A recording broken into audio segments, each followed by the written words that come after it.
Les vraies voix Sud Radio, 17h-20h, Frédéric Brindel. Bonsoir, les vraies voix de l'été en fête, des Champs-Élysées au Tour de France en passant par la Coupe du Monde de football. Bonne fête nationale. Voici le sommaire. Dans un instant, nous vous posons la question du soir en présence du sénateur Christian Cambon, membre de la Commission des Affaires étrangères de la Défense et des Forces armées. Hashtag 14 juillet, faut-il encore augmenter le budget de la défense? Parce que c'est la tendance. 18h10, le grand débat. Nous serons à moins de 3 heures du coup d'envoi de France-Espagne, demi-finale de la Coupe du Monde de football. Donnez-nous votre point de vue. Hashtag Coupe du Monde 2026. Êtes-vous fiers de l'équipe de France de football? Vous réagissez au 0826 300 300 ou sur nos réseaux sociaux et notre chaîne YouTube. Nos vraies voix ce soir, les voici. Alors avec un casting spécial 14 juillet. Déborah Schumann, bonjour. Alors il y a un écho terrible, là. Je m'entends dans un écho, on dirait que c'est la fête, là, c'est le Haute-Gare. Déborah Schumann, thérapeute en périnatalité. Bonjour, bonsoir Déborah. Bonsoir, merci Frédéric. Vous êtes en rouge, une des 3 couleurs du jour. Et rouge, bleu. Ah, il manque plus que le blanc. Eh bien voilà. Alors moi j'ai la chemise blanche, mais tout comme lui aussi, Sébastien Ménard, éditorialiste et entrepreneur dans la foodtech. Bonsoir. Vous êtes allé au défilé? Je peux pas vous raconter ma vie, mais j'étais pas très loin du président, oui. Modestement, hein, c'est-à-dire que je peux pas vous dire si effectivement je suis allé manger dans un fast-food ce midi, mais effectivement j'ai bien mangé à l'Élysée. J'arrive, je suis présent, je suis parisien 14 juillet, monsieur Brindel. Bon, la vérité m'oblige à vous dire que ce n'est pas que pour vous. Voilà. Bon, alors si on parle de Parisiens, évidemment, cette dame est particulièrement concernée, conseillère de Paris, bien sûr. Plus maintenant. Pardon? Plus maintenant. Plus maintenant. Pourquoi c'est encore ça sur votre page Facebook? Justement, j'ai revérifié et il va falloir réactualiser, cher Raphaël Rémy Leleu. Vous êtes toujours autrice, féministe et écologiste. Absolument. Ça ne change pas. Avec grand plaisir. Mais pas renouvelée. Non, pas candidate. Donc logiquement, bah oui, forcément. Eh ben c'est bien, ça nous en fait une de moins. Oui. Alors, vous savez que lui aussi, pas mal. Il vous attaque. Bah, je vois pas trop pourquoi, mais on pourra voir plus tard. Non, ouais, mais c'était pour dire bonjour. Là où ça m'intéresse, c'est que, parce que il y a effectivement cette histoire de réélection ou pas, mais je peux vous dire que dans la carrière de Raphaël Rémy Leleu, il y a aussi une ceinture noire de judo. Vrai ou pas? Oh. C'est marron? Non, j'ai ceinture bleue. Ah, c'est bien. J'ai arrêté jeune. C'est avant le marron et avant le noir. Ouais, Je me suis arrêté à la ceinture blanche, alors je vais me calmer. Vous avez entendu que 1, il arrive en retard, 2, il prend la parole sans avoir été présenté. Excusez-moi, mon cher Frédéric, oui, je suis habitué un peu de la maison. Et 3, comme il est du raid, il me fait taire. C'est ça. En plus, il me dit, fais attention, je suis de la maison, moi n'étant qu'un remplaçant, sous-entendu, tu vas voir en septembre, quand Philippe David sera revenu avec Cécile, tu te tairas. Voilà. Bonjour, cher Bruno Pomar, ancien du raid. Bonjour, écoutez, belle journée aujourd'hui, 14 juillet. Oui. Vous avez vu toutes ces forces armées qui défilent? Ouais, c'est magnifique. Avec des moyens techniques, technologiques de haut niveau, c'est formidable. Ah bon, il y a de l'argent? J'adore. Oui, je vous entends 93 milliards qui ont été votés quand même. Ah, 63 milliards, je crois, pour cette année. Mais vous allez couper la parole de tout le monde? Non, absolument pas. Il est chiant parfois, mais vous inquiétez pas, ça va pas durer. Voilà. En tout cas, c'est vrai. Alors, l'avantage, et là je ne me trompe pas, Raphaël Rémy Leleu, féministe, et d'ailleurs Déborah Schumann aussi. Eh oui. Et on a pu voir effectivement là tout ce que finalement la testostérone procure de réactivité, à la fois Bruno Pomar et Sébastien Ménard. C'est-à-dire qu'il coupe la parole, il s'impose. De large la testostérone. C'est une manière de faire, ça ne nous empêchera pas de nous exprimer. Ah ben voilà. C'est dit. Et moi je me positionne un peu entre les deux, mi-homme, mi-femme, vous avez vu. Ça on avait compris aussi. Bon, la question du soir, évidemment, et là je vais vous faire un aveu, chers auditeurs, on doit avoir l'arrivée du Tour de France en direct. Oui. Et ils vont arriver, mais au moment où on va lancer la question du soir. Et donc c'est dommage de commencer, mais en même temps, lançons-nous la question du soir. Les vraies voix Sud Radio. La tendance qui est au conflit, Ukraine, Gaza, Iran, le monde se déchire et les démocraties occidentales doivent anticiper les agressions extérieures. Le gouvernement français a augmenté de 6,7 milliards d'euros son budget de la défense en 2026, malgré son endettement exponentiel, ça ne vous aura pas échappé. La question donc de ce 14 juillet, faut-il augmenter le budget de la défense? Nous avons ce soir comme grand témoin et grand observateur le sénateur LR du Val-de-Marne, membre de la commission des affaires étrangères, de la défense et des armées, Christian Cambon. Bonsoir monsieur le sénateur. Bonsoir. Merci mille fois d'être avec nous. Vous avez compris, je suis mal à l'aise, à la fois parce que je subis les pressions de Bruno Pomar, que vous connaissez bien, ancien du RAID. Je le connais bien. Et qui me fait bien comprendre que je ne suis là que l'été en titulaire, et après de temps en temps, voilà. Et donc il y a cette pression, et aussi la pression de l'arrivée du Tour de France, le Tour de France qui est à 4 km 100, et forcément, va y avoir un moment où on va s'interrompre. Alors, juste, voilà comment on va faire. On va faire le tour de table des vraies voix. On voit l'arrivée du Tour de France et après on vous interroge, cher monsieur le sénateur. J'espère que de toute façon ça ne changera pas trop par rapport au timing, mais voilà, déjà autour de la table. Et c'est la question que je pose tout de suite à Raphaël Rémy-Leleu. Faut-il penser, faut-il se faire une raison, augmenter le budget de la défense ? Oui, très probablement, mais aussi avec une véritable transformation de nos armées, pas simplement se dire qu'on va donner de l'argent et que ça va par magie augmenter notre capacité opérationnelle, une meilleure considération pour les conditions d'engagement, et puis une réflexion politique qui est là et très très large et qui me tient beaucoup à cœur, celle de l'européanisation de l'armée, comment on arrive à avoir une armée qui arrive à agir partout avec les partenaires européens et à faire preuve d'une meilleure solidarité sur les champs d'intervention, mais aussi sur les champs de protection, notamment face aux crises. Bon, Sébastien Ménard menacé de ne pas être d'accord avec vous sur ce que vient de dire Raphaël Rémy-Leleu, Sébastien ? Pas complètement d'accord, pas très éloigné. Mais un petit point quand même, un petit bémol, c'est que on a l'une des meilleures armées au monde qui était jusqu'alors mal financée, et donc la conséquence de ce mauvais financement ou de ce sous-financement, c'est une obsolescence entre guillemets d'une partie de l'équipement, pas de tout l'équipement, parce qu'il y a effectivement ce qu'on peut voir défiler. Monsieur Pomar, vous pourriez nous écouter s'il vous plaît? Oui, je vous écoute. Voilà. Vous inquiétez pas. Voilà. Il y a ce qu'on voit défiler. Non, mais il y a ce qu'on voit pas défiler. Grave, les auditeurs ne l'ont pas vu. Non, Continuez. De manière, j'ai envie de dire, voilà, on en mode exhibition, ça fonctionne très bien, mais la réalité, c'est quand même qu'on a des casernes en mauvais état, on a des équipements qui sont parfois à bout de souffle, on a des pièces détachées qu'on avait du mal quelque part sur des chars, sur des hélicoptères, etc. À réassorer. Donc voilà. Donc pardonnez-moi, mais c'est quand même une bonne nouvelle d'avoir une loi de programmation militaire qui est à la hauteur entre guillemets des ambitions françaises avant d'être européennes. Parce que moi, je suis d'abord français avant d'être européen, et il faut d'abord, avant de projeter quelque part cette espèce de conception européenne d'une armée de défense, déjà il faut que la France reprenne son rang et retrouve sa place. Ouais. D'où l'expression, tous les Français sont européens, mais tous les Européens ne sont pas français. Exactement. Bon, ça vaut ce que ça vaut. Déborah Schumann, réaction. Eh bien, moi aussi, je suis plutôt contente. Je pense qu'il y a un vrai besoin d'avoir une augmentation. Et là, je rejoins l'histoire de l'Europe, parce que pour moi, ça me tient réellement à cœur aussi. Je pense que oui, en effet, il faut que nous ayons une défense qui tienne la route et qui soit en effet tout à fait au goût du jour. Et on l'a vu, puisqu'on a des besoins de plus en plus pressants.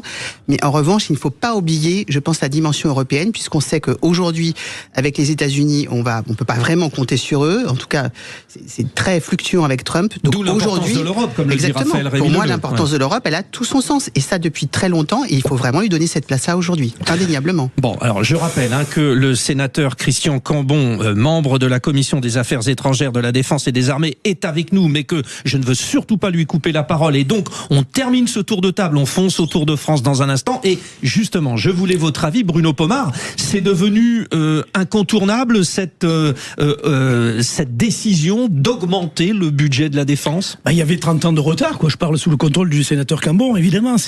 On a pris un retard considérable. Il était temps de se mettre à niveau. Je suis très heureux d'ailleurs d'entendre nos deux intervenantes être totalement favorable à ça, au réarmement de la France, parce que c'est une nécessité, avec des nouvelles technologies, on l'a vu, à travers le défilé des Champs-Élysées. Mais ce que je voulais dire à Sébastien Ménard, c'est quand même, on a une armée professionnelle avec le CPA-10, avec les groupes très opérationnels, très efficaces, reconnus dans le monde entier, qui sont très bien équipés. L'armée générale, puisqu'on a 250 000 militaires dans ce pays, effectivement, on a besoin de remettre d'aplomb, je dirais, les casernes, etc. Mais je pense que tout ça va venir. Encore une fois, je crois que c'est 63 milliards qui ont été votés pour 2027. Donc, c'est quelque chose de très positif. C'est une priorité pour notre sécurité, pour la sécurité de l'Europe aussi, mais la sécurité des Français. Donc voilà, moi je suis tout à fait favorable à cette augmentation et bravo aux sénateurs et aux députés qui ont travaillé sur cette commission. Oui, justement, parce que j'ai aussi un œil sur l'arrivée du Tour, mais j'ai quand même le temps de vous poser une question avant de rentrer dans le vif du sujet après,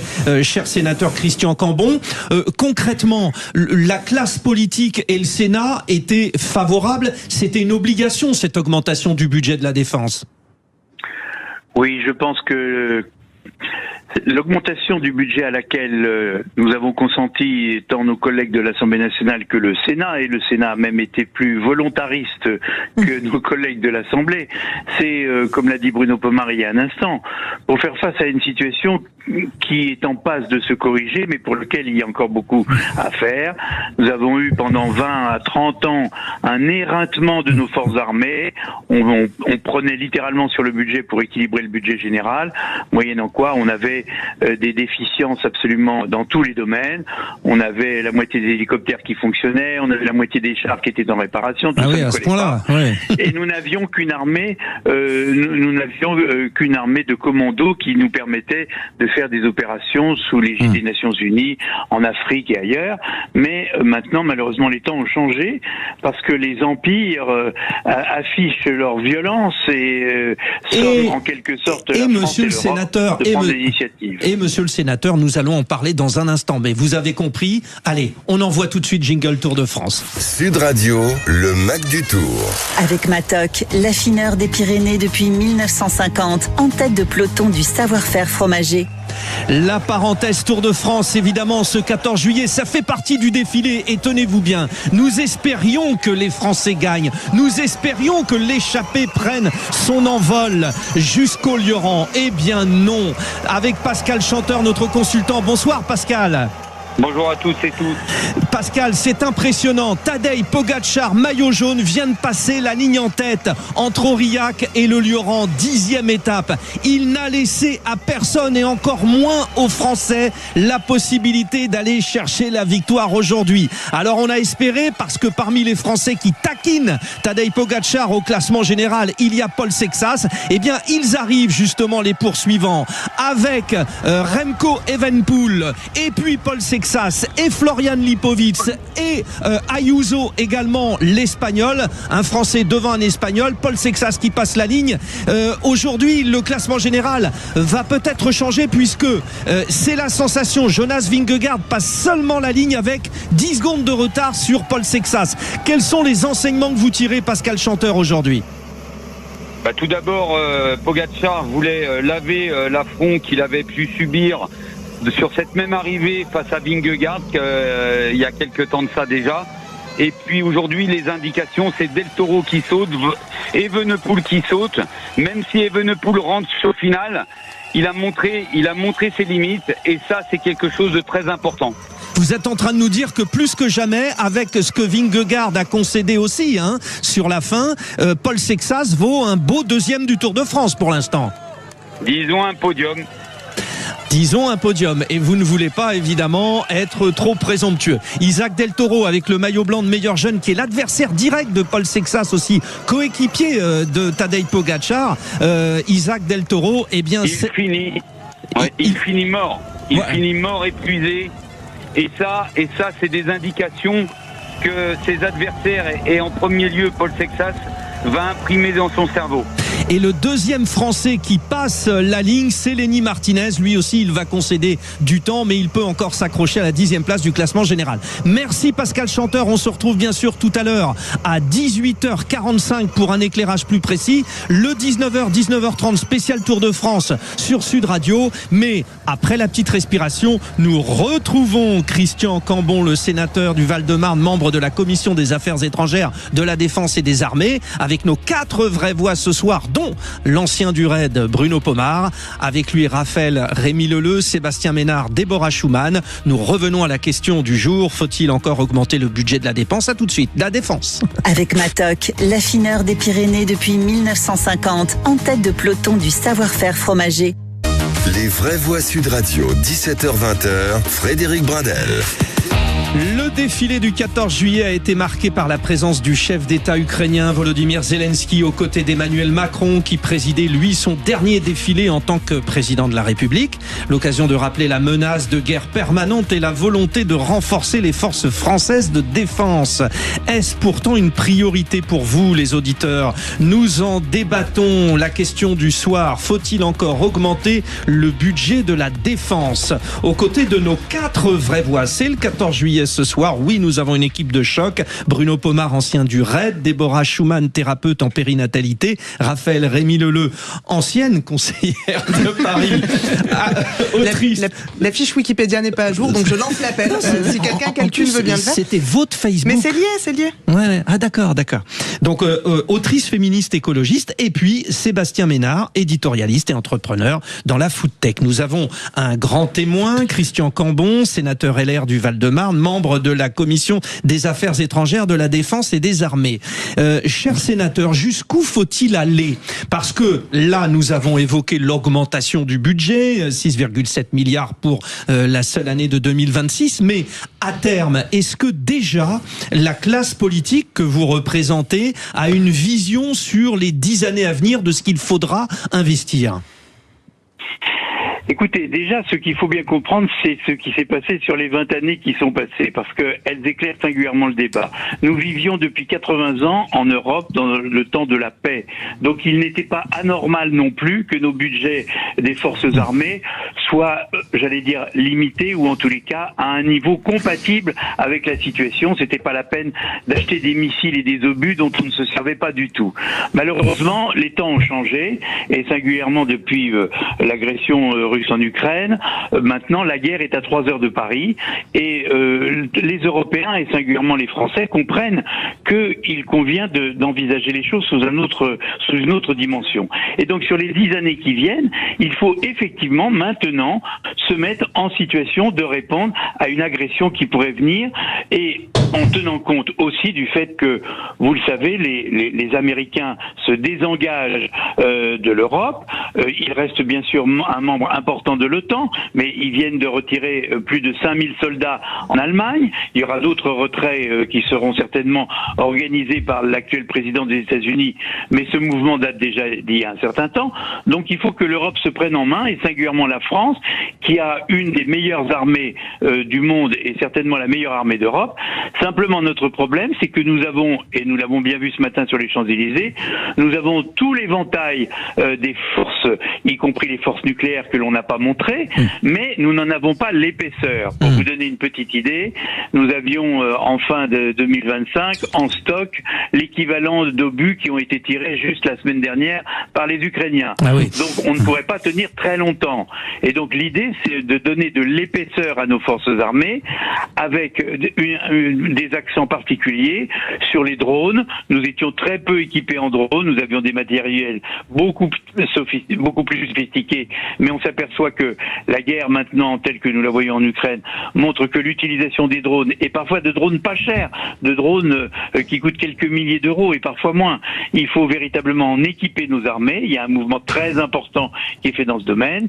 Il faut bien évidemment investir dans le cyberespace, parce que c'est un nouveau domaine de conflictualité. On peut avoir des satellites armés qui nous survolent, ce qui n'est pas très agréable. Il faut surveiller le fond des mers, car les océans deviennent eux aussi un domaine de conflictualité. On voit par exemple beaucoup de bateaux russes et chinois arriver par l'Arctique, par le nord de notre planète. Et donc il faut aussi investir sur le renseignement, puisque bien évidemment le renseignement permet d'anticiper. En quelque sorte, ça fait énormément de dossiers finalement. pour ne pas avoir la guerre, il faut anticiper la guerre et être craint. Et pour être craint, il faut être fort. Alors la France a une chance particulière avec le fait de détenir les forces nucléaires, qui sont malgré tout une assurance absolument essentielle. Mais on s'aperçoit en Ukraine que on ne peut pas utiliser la force nucléaire comme ça, et que les armées conventionnelles sont absolument nécessaires. On a fait d'énormes progrès sur les 3 armées. On voit maintenant que l'armée de l'air est totalement équipée de Rafale. On voit la nouvelle génération des sous-marins Barracuda, le Suffren, le Duguay-Trouin, etc., qui sont maintenant à la mer et qui sont des sous-marins exceptionnellement performants. Et vous avez vu ce matin sur les écrans, et moi j'étais à la tribune, je l'ai très bien vu, on voit toute la génération des Scorpions là, qui sont évidemment du matériel blindé, rapide, très bien équipé et beaucoup plus confortable du reste pour nos forces armées. Voilà quelques exemples avec les drones de ce qu'il convient de faire, et il faut investir à la mesure, bien évidemment, de nos moyens. Si j'osais, monsieur le sénateur, effectivement, alors j'ai posé la question, nous avons posé la question, faut-il augmenter le budget de la défense? Il n'y a pas débat finalement, parce que avec ce que vous venez de nous dire, avec tout l'argumentaire, effectivement, il n'y a pas débat. Merci beaucoup, monsieur le sénateur. Christian Cambon, sénateur LR du Val-de-Marne, membre de la commission des affaires étrangères, de la défense et des armées. C'était très clair. Il y a des réactions au 0826 300 300. Je voulais prendre celle d'Arthur de Montpellier, qui est un ancien militaire et policier aujourd'hui. Bonsoir Arthur. Oui, bonsoir. Merci de me donner la parole. Oui, c'est très important parce que aussi c'est l'occasion de vous exprimer, de nous donner votre ressenti. Alors, allez-y en quelques mots. Nécessaire, on vient de le comprendre là. Ah oui, c'est totalement nécessaire. Pour vous dire, moi j'ai connu cette armée réduite parce que je me suis battu en Afghanistan. D'accord. Donc j'ai connu où on arrive avec un treillis félin vert camouflé. On nous donne un gilet Siras américain couleur sable et une musette américaine couleur, à l'époque, c'était le Digital Camo. C'était en 2009. Donc en fait, on n'a pas démérité puisque les Américains disaient qu'on était des fous.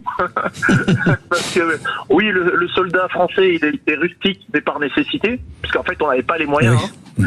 Et à côté de ça, j'entends qu'il faut réarmer. Oui, effectivement. Alors, toutes ces personnes qui ont un plus grand niveau que moi, moi je ne suis qu'un simple soldat, j'ai commencé à m'intéresser à un gars qui s'appelle Zvechin. Oui. Que je ne connais pas, donc allez-y.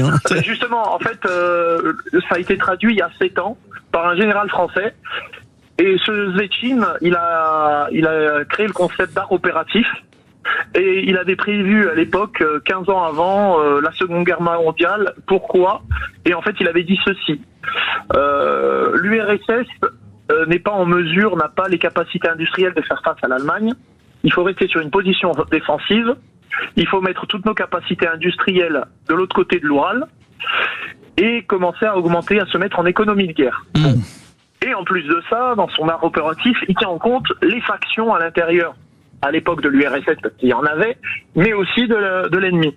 Et à l'heure actuelle, on se retrouve, on n'a pas de profondeur stratégique en France ni en Europe. Quand on voit nos chers amis allemands qui achètent du matériel américain, que les Américains se retirent, la défense européenne, c'est très mal barré. C'est clair, donc, c'est clair. Et ça fait partie du débat sur lequel nous a emmené notamment Raphaël Rémy-Leleu. Et on sent bien tous les enjeux que vous avez soulevés autour de cette question. 14 juillet, faut-il encore augmenter le budget de la défense? On aurait tendance à dire oui. On va revenir avec nos 4 vraies voix ce soir sur l'actualité, mais avec Bruno Pomar sur le rôle du RAID justement ce 14 juillet, avec Raphaël Rémy-Leleu sur le rôle des pompiers. On va élargir, vous verrez aussi Déborah Schumann et Sébastien Ménard qui auront leur sujet actu.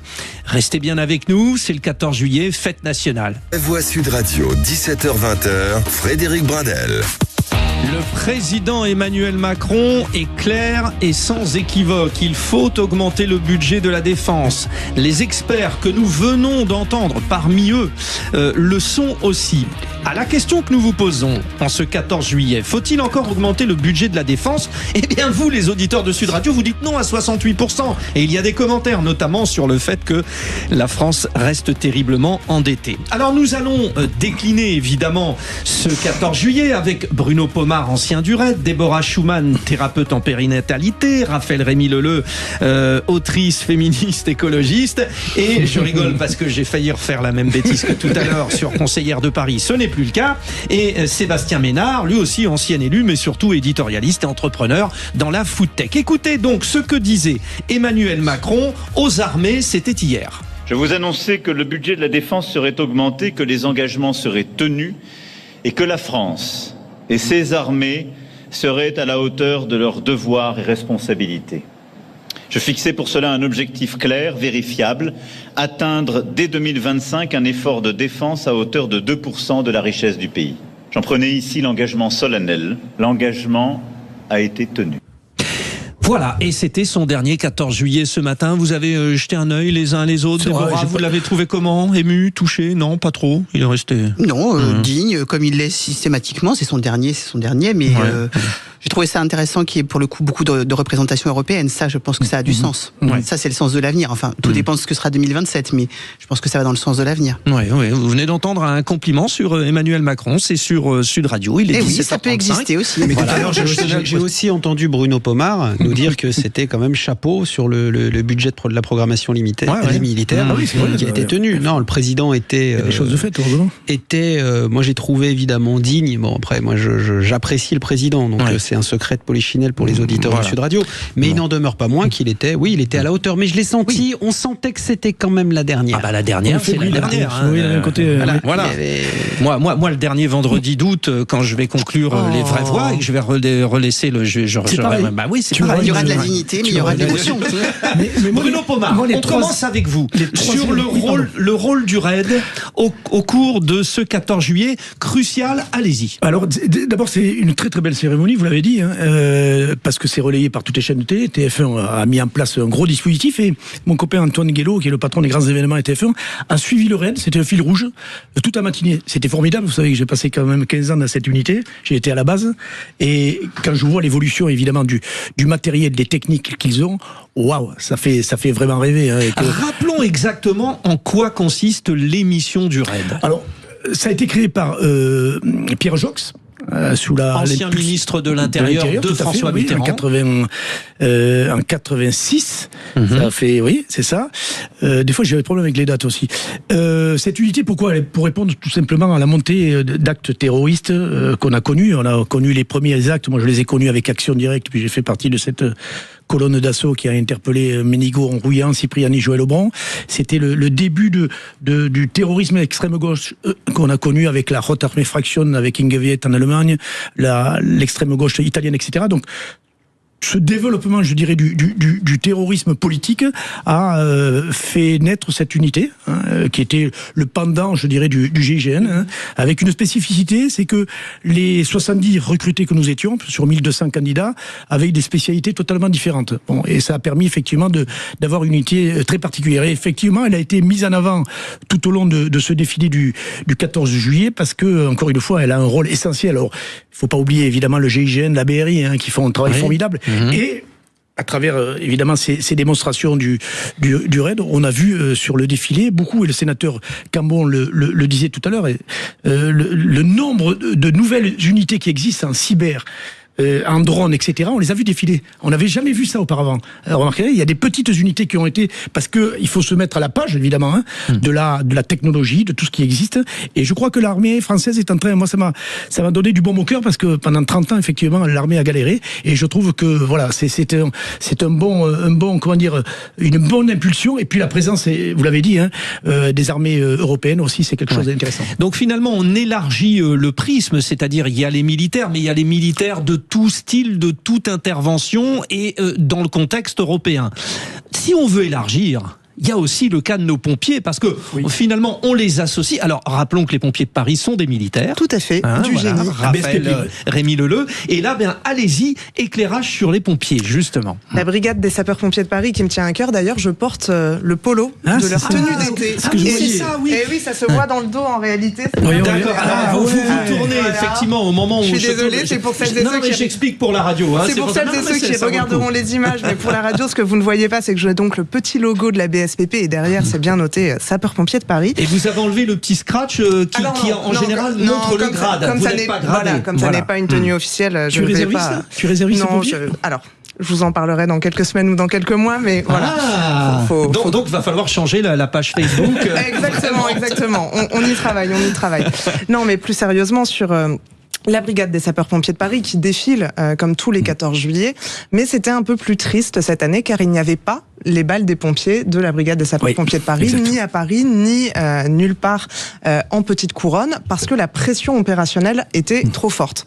Donc je suis allée regarder un peu dans mes archives, mais dans les nôtres aussi, puisque l'année dernière, à la même heure, à la même date, je vous racontais déjà que la pression opérationnelle sur les pompiers était trop forte, qu'on allait bientôt être contraints et contraintes d'avoir à choisir des théâtres d'opération, notamment sur les feux de forêt, et on l'a vécu ces dernières semaines. Finalement, on n'a pas pu renvoyer tous les moyens aériens que l'on aurait souhaité sur la Drôme. Il a fallu les envoyer ailleurs pour éviter la propagation d'un autre incendie. Et donc, j'ai un petit jeu pour vous. Cette fois-ci, c'est de mon côté. Ouais. Écoutez, dites-moi, est-ce que vous savez combien de Canadair on avait en France en 2000. Bruno, il va gagner. 12 Canadair, 11 d'opérationnel actuellement. Actuellement, mais en 2000. En 2000. Ah là, tu me poses une colle. Mais tu étais bien parti. En 2000, c'est les Canadair, c'est vieux, donc je passe toujours le même, non ? 12 aussi. Oui, c'est ça. Et probablement les mêmes, parce qu'ils ont 30 ans en moyenne d'âge. C'était là le petit piège. Et en 2016, il y en avait 12 aussi.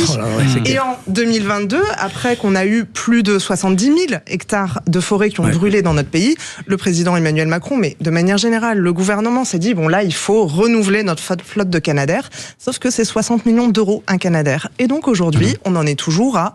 12 Canadair. Et Sébastien Ménard l'expliquait très bien d'ailleurs jeudi dernier ici même avec le fait que nous sommes dépendants aussi des commandes qui dépendent d'une entreprise canadienne. Oui, bien sûr, parce qu'il y a un monopole canadien sur les Canadair, mais alors qu'on sait qu'on a de la solidarité européenne à faire, et d'ailleurs souvent c'est nous qui envoyons des moyens aériens au Portugal, en Espagne, mais là nous avons reçu la solidarité européenne de Chypre, de la Suède, donc il va vraiment falloir donner les moyens nécessaires, pas uniquement à l'armée sur la mission de protection et de défense, mais aussi à la protection civile, parce qu'on ne pourra pas tenir comme ça encore. On a 200, il y a 70% de volontaires, 30% de pros, il y a environ 220 000, 230 000 pompiers, un peu comme l'armée, d'ailleurs c'est 253 000, mais il faut venir, d'ailleurs, en parlant de ça, c'est pour ça que je parlais des réservistes, c'est important, vous savez que l'armée recrute, la police recrute, les réservistes opérationnels, réservistes citoyens, les pompiers, il faut que les civils, on aille voir, et puis j'invite en même temps, une petite parenthèse, nos députés, vous savez, les filles qui n'aiment pas trop les flics, de venir faire de l'immersion en étant réservistes et en ayant travaillé sur le terrain avec les policiers. Alors, est-ce qu'ils émettront des réserves ? Ça, mais alors, je pousse encore un peu plus loin la démarche citoyenne qui est possible, parce que sur les interventions des sapeurs-pompiers, mais partout sur le territoire, l'immense majorité des interventions, c'est du secours à la personne. Et donc, si vous voulez aider les pompiers, si vous voulez aider à cet effort de protection civile, formez-vous aux gestes qui sauvent, au premier secours, c'est véritablement très utile. Le massage cardiaque, etc., etc. Bon, tout ça le 14 juillet, on a bien compris, les pompiers. Passons maintenant, Sébastien Ménard, à la partie culturelle, parce que hier soir, il y avait, pour la plupart de nos concitoyens, une fête, mais pas pour tous, parce que certaines fêtes ont été annulées. Il y en avait une belle à Paris ? Il y avait effectivement le traditionnel concert de Paris avec le feu d'artifice qui, pour des raisons d'hommage et de commémoration des 10 ans des attentats de Nice, s'est déroulé donc lundi 13 et non mardi 14 juillet. Alors moi j'ai envie de dire merci, et merci France Télévisions.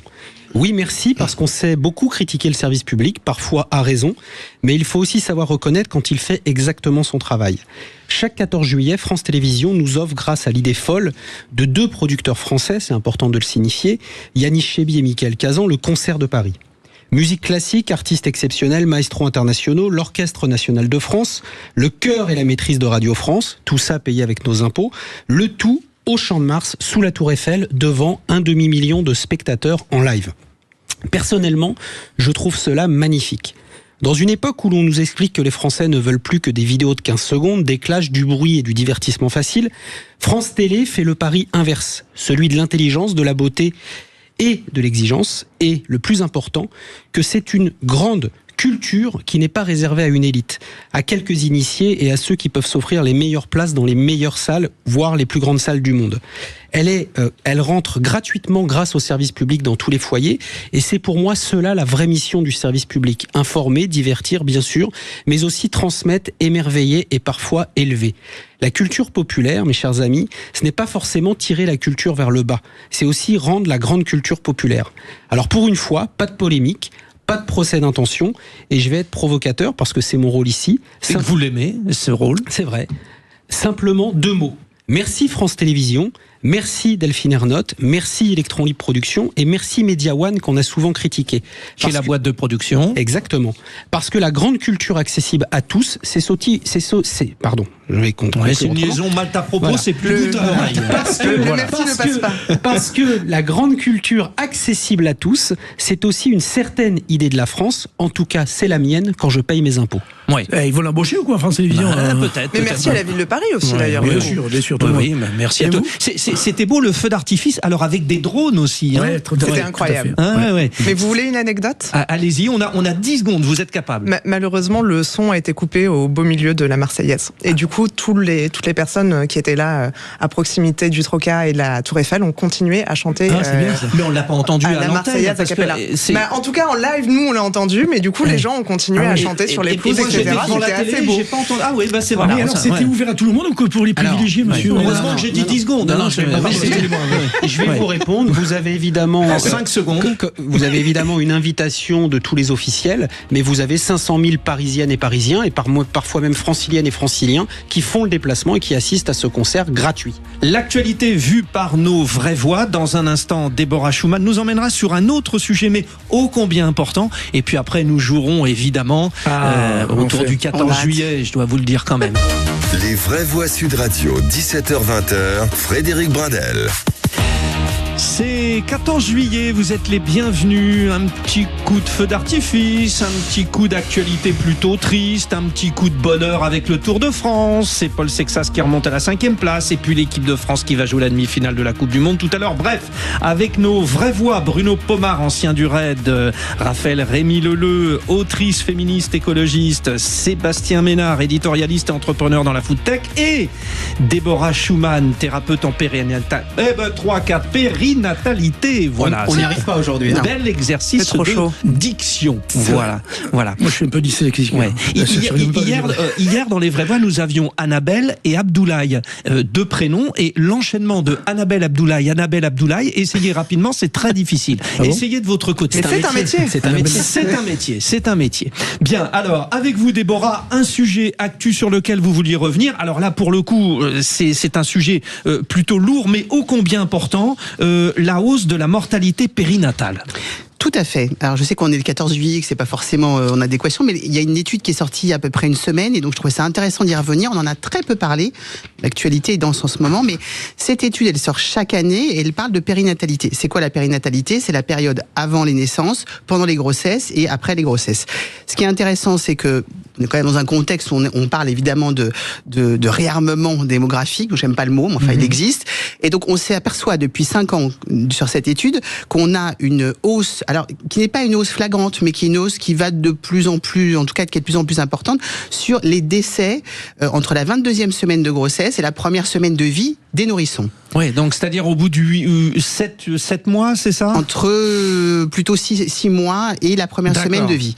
Alors, ça c'est la première chose qui sort de l'étude, c'est que ça augmente de plus en plus, pour plein de raisons, et les raisons qui sont évidemment évoquées sont des raisons de prématurité, de non-suivi d'un certain nombre de femmes, et effectivement de femmes qui ont des enfants de plus en plus tard, et j'allais dire on va pas les blâmer, mais c'est un fait établi, et donc en effet des grossesses plus tardives et plus à haut risque, ça c'est certain, mais il n'y a pas que ça en fait dans cette étude-là, et je pense qu'il faut aller un tout petit peu plus loin, c'est la non prise en charge pour moi dans la santé des femmes, c'est-à-dire qu'il n'y a pas de dépistage, et nous avons aujourd'hui des femmes qui ne sont pas soignées, qui ne sont pas entendues, qui arrivent donc dans des grossesses où elles ont déjà des pathologies qui vont être augmentées, voire qui vont se décupler pendant ces grossesses, et donc en effet des bébés qui malheureusement vont en subir les conséquences. Donc je crois quand même que l'essentiel, c'est si on fait des bébés, c'est qu'il faut déjà que les mamans soient en bonne santé pour avoir des bébés en bonne santé. On constate que c'est pas le cas. Ça c'est le premier point. Mais ça veut dire qu'on peut l'anticiper, on est d'accord. Bien sûr qu'on peut l'anticiper. On peut l'anticiper par des dépistages. On s'aperçoit que certaines régions sont plus touchées que d'autres. Tout ce qui va être outre-mer et par exemple la Seine-Saint-Denis, il y a énormément de décès sur les bébés. Il y en a beaucoup moins. C'est donc par exemple, lié à la précarité. Bien sûr, c'est lié à la précarité, c'est lié au niveau social, c'est lié à l'information et aussi à l'accessibilité des soins. Il faut quand même pas oublier que tout ça rentre en ligne de compte. Ça, c'est le premier point sur cette étude. Le deuxième point, c'est que nous restons aujourd'hui avec une problématique après les naissances, puisque la première cause de décès des jeunes mamans, c'est le suicide aujourd'hui. Et dans cette étude, il est prouvé que ça continue. Ça veut dire que dans la première année de vie des bébés, il y a un certain nombre de femmes qui vont se suicider parce qu'elles n'ont pas du tout accès à un certain nombre de soins, donc on est exactement dans la même problématique, mais aussi parce qu'il n'y a pas d'anticipation sur la santé mentale des femmes, et notamment la santé des jeunes mamans. Et a priori, on devrait dépister en amont, puisqu'on a un test qui permet, une réunion d'information qui permettrait de pouvoir le dépister, qui visiblement ne joue absolument pas son rôle. Et donc, on se retrouve avec des femmes qui, au bout d'un certain nombre de mois, ne voient pas d'autre solution que le suicide, suite à des dépressions du postpartum, suite à des dépressions d'ailleurs tout court, qui n'ont pas été anticipées. Et donc ça, c'est un autre problème en France. Alors, Stéphanie Rist, qui est donc ministre de la Santé, s'est quand même emparée du sujet. Il y a quand même tout un travail autour de la périnatalité. Mais je trouve que quand on parle de réarmement démographique en France, et encore une fois, je n'aime pas le mot, mais je l'utilise, et Dieu sait que j'œuvre tous les jours pour cette question, je trouve ça quand même inconcevable que celles qui désirent faire des enfants ne soient pas accompagnées, ne soient pas entendues dans leur souffrance et leur complexité. Et on reparle de la question des moyens mis Bien sûr. pour la santé, la sécurité, etc., etc., l'éducation. Une petite réaction, Bruno Pomar. On peut parler de la santé en général, je partage tout à fait ce que vous dites, mais avec les gamins, je vois dans les quartiers, moi j'ai beaucoup d'enfants que je reçois avec des problèmes psychologiques très graves, où on ne trouve pas de psychologue, de sociologue, enfin tout ce que psychologue plutôt ou psychiatre pour les accompagner. Mais je pense que voilà, c'est exactement, et tout en découle. Les déserts médicaux aussi, parce que dans les provinces, et moi je vois dans ma campagne, ces problématiques-là sont arrivées aussi. Et il y a beaucoup à faire. Très bien. Bon, c'était important cet éclairage. Effectivement, on sortait un petit peu du 14 juillet, mais vraiment message reçu. Bravo Déborah Schumann. Vous avez d'ailleurs un podcast. Tout à fait. J'ai un podcast sur le désir d'enfant qui s'appelle Désir sur canapé. Très bien. Et dans lequel j'interviewe en vidéo uniquement des personnalités publiques qui viennent partager leur désir d'enfant et leur parcours parfois compliqué pour arriver à avoir des enfants. Parfait. Vous voyez, chers auditeurs, que nos 4 vraies voix ont beaucoup de talent ce soir, mais on va voir en nous replongeant dans l'ambiance du 14 juillet si elles ont vraiment tous les talents. Le jeu. Les vraies voix Sud Radio. Jouez avec nous, vous les auditeurs de Sud Radio, spécial 14 juillet. Nous allons faire un face-à-face, c'est-à-dire ceux qui sont à ma droite, et ça n'a absolument rien de politique, c'est-à-dire Sébastien Ménard et Raphaël Rémy-Lorleux, ça se saurait. L'une des rares fois, on sera dans la même équipe, voilà. Oui, en plus, voilà, c'est ça. Oui. Et puis, à ma gauche, et ça n'a rien de politique encore une fois, Déborah Schumann avec Bruno Pomar. Alors, l'idée est... Bruno le gauchiste. L'idée est simple. Vous avez 9 extraits. La première des 2 équipes qui a 5 bonnes réponses a gagné. L'idée, c'est une chanson qui a un lien avec le 14 juillet et tout ce qu'il y a autour. Vous devez me donner l'interprète, la chanson iconique du 14 juillet. C'est parti. Au matin de juillet, le réveil a sonné dès le lever du soleil. Et j'ai dit à ma poupée, faut te secouer. C'est aujourd'hui qui part. Non, mais alors là. On n'est pas là pour se faire engueuler. J'espère que vous étiez meilleur que moi à ce jeu-là, parce que sinon on est mal barré. Mais j'étais pas né, moi. C'est Réventura. Non, un grand auteur. C'est pas Réventura. Ça a été repris par Réventura, mais. Alors Boris Vian. Oui, Boris Vian. Boris Vian. Bravo. Boris Vian, ça fait 1-0 pour Déborah et Bruno. C'est revenu du diable Vauvert. Très propre. Attention, cette chanson s'appelle Mon soldat. Mon soldat, oh mon soldat, aie confiance en moi, écoute-moi quand je Oui, Aya Nakamura. Pour l'instant, Déborah. J'ai bien fait, je dis plus rien. Mène le jeu 2-0, mais le premier arrive à 5, vous avez de la marge. Allez, c'est parti, 3e extrait. Tiens, tout a changé. Michel Fugain. Fugain, ouais. Oh là là là là là là là là. On peut rajouter même le Bissazar. Ça fait 3. Fanny. 0. Encore 2 et c'est perdu. Pas très grave. Je regarde Sébastien Ménard qui n'aime pas perdre. Non, mais c'est pas. Non, mais j'aime pas votre jeu, donc. Et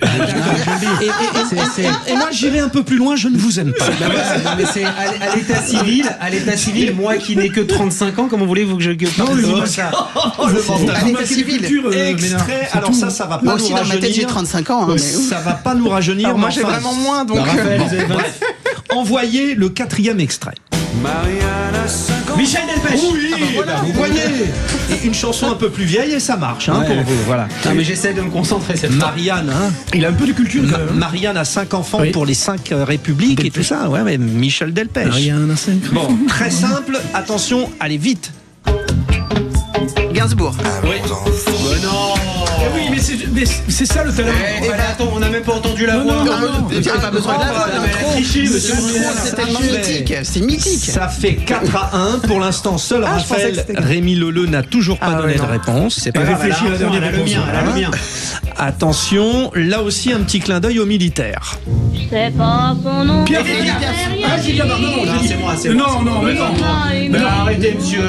Non, mais sérieux, C'est ce qu'on va faire pour un petit peu de suspense, même si on est toujours pour le temps, vous avez tous dégainé. On est à 4-2. La régie, ils ont dit que c'était monsieur Ménard. Encore une balle de match. Une chanson pour Raphaël Rémi Leleu qui est fan. C'est parti. On allait au feu d'artifice.